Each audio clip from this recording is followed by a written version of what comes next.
په یوه ښکلي او آرامه کلي کې چې د شنو غرونو او روان سیند ترمنځ پروت و. خلک په ساده خو خوشحاله ژوند کې بوخت وو. دلته ها ورځ د لمر له راختو سره نوی ژوند پیلېدی. په همدې کلي کې یو کوچنی هلک اوسېدی چې نوم یې احمد و. هغه بېوزله و خو زړه یې له مهربانۍ ډک و. هغه به هره ورځ سخت کار کول خو بیا هم تل موسکی و. یوه ورځ کله چې احمد یوازې یو ټوټه ډوډۍ درلوده، یو وږی سپی ورنږدې شو. احمد پر تله زنډه خپله ډوډۍ ورسره شریکه کړه. هماغه ورځ احمد یو کوچنی زخمی مرغه ولید چې د الوتو توان یې نه درلود. هغه مرغه په ډیر احتیاط سره پورته کړه لکه یو قیمتي شی.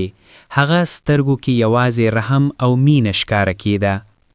ځینو خلکو پرې وخندل او وویل دا هلک ولې خپل وخت په یو مرغه ضایع کوي، خو احمد د هغوی خبرو ته غوږ ونه نیو. شپه راغله خو احمد لا هم ویښ و. هغه د مرغې ټپونه پاکولی، اوبه یې ورکولی او دعا یې کولی. هغه هیله درلوده چې مرغه به روغ شي.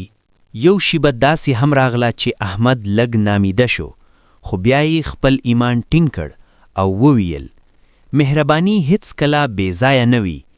کله چې لمر راوختی یو حیرانونکی بدلون راغی.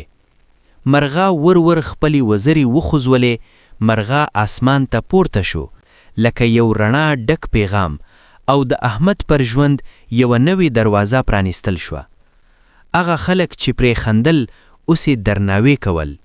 احمد پوه شو چې رښتینی شتمني مهرباني ده. مهرباني تل اجر لري.